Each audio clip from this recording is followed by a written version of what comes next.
Looking for a golf book? Great, I got you covered. Today we're talking about my 10 favorite golf books of all time. Let's go, because I don't think you need more of an intro. That's what we're doing. We're talking about golf books. Okay. Book number one.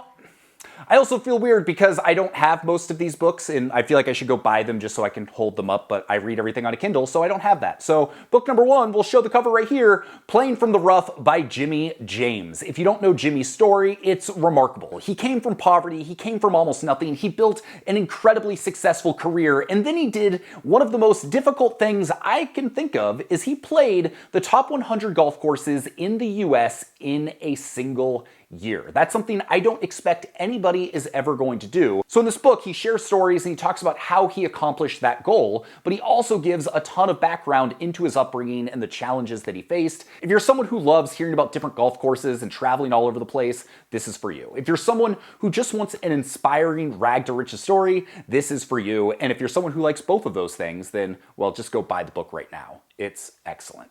Number two is a book that every golfer should read because it's one of the most compelling stories of all time, and that is The Match. The Match is all about a match that took place in 1956 at Cypress Point. So not only do you have one of the most spectacular settings in golf, but the match itself was also extremely compelling. It's all about how two amateur golfers, in Harvey Ward and Ken Venturi, took on two of the greatest professionals of all time in Ben Hogan and Byron Nelson. It's a true story, and hearing about how this match came to be and how it played out is truly an enjoyable read. It's also not a super long book. You can finish it in a weekend. And if you're into golf travel, you're into golf history, this is a book you don't want to miss. Number three, A Course Called Ireland by Tom Coyne. What would it look like if you just dropped everything you were doing and decided to go walk around a country and play every golf course you could find over the course of months? Well, that's what Tom did. He literally walked across Ireland and played every single golf course he could find. One of my favorite things about playing at different places and meeting new people is hearing their golf stories. So you can imagine the stories that would be created if you were to, walk across a country and play every single golf course you could find. Tom is an excellent storyteller, and the stories are just as good as you would imagine. He also has two other books in the series, A Course Called Scotland and A Course Called America. Both of those are equally as compelling, so pick the one that resonates most with you and go get it right now.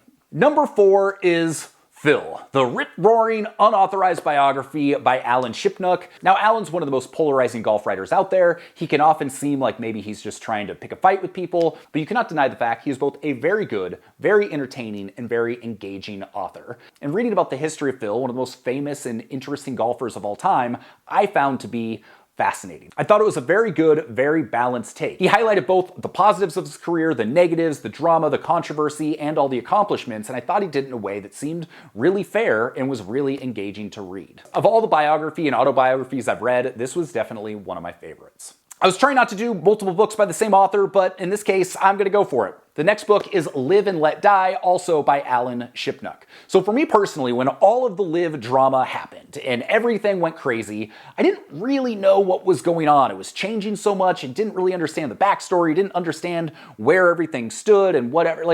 He did an excellent job of outlining the entire timeline of the creation of LIV and how it went down and who the players were and what all the backstory was and what backdoor dealings were happening. I found this book really, really interesting, and the fact he went into some of the history of people like Greg Norman and some of the other characters that were involved, I found to make the story that much more engaging and personal and more fun to read. So if you've also kind of been wondering, well, how did this all happen and why did it happen?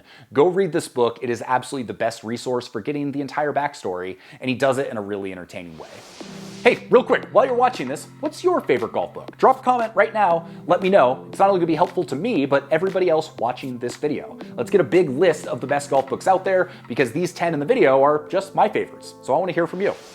Next up is for those of you that want to learn more about golf architecture, and that is Anatomy of a Golf Course by Tom Doak. This is the single best book I would recommend if you're just trying to understand a little bit more about the basics of what makes a good golf course versus a bad one versus a great one. I found this book to really hit the right balance between nerdy golf architecture stuff, but also being simple and straightforward enough for the average person to read and enjoy. So if you're someone who plays a lot of golf, but you've never really thought about, well, what makes a good hole? Why is this bunker placed here? here? Why is this bend here? This book will really help you to see every golf hole you play in a completely different light as you start to understand some of the decisions around what made that hole what it is. Or in some cases, you might start to question, well, why did they do this? This seems kind of silly for these reasons. And so for people that are looking to get more into golf architecture, that is definitely the book I recommend starting with. All right, no list about the best golf books could be complete without including Harvey Penick's Little Red Book. Harvey Penick was one of the greatest teachers of all time, and this book is one of the greatest golf instruction books available. He takes all of his golf wisdom and distills it down into really easy to read bite-sized chunks so you can easily pick the things that work for you, latch onto that, go practice, and come back for more. These days, books, instruction, teaching,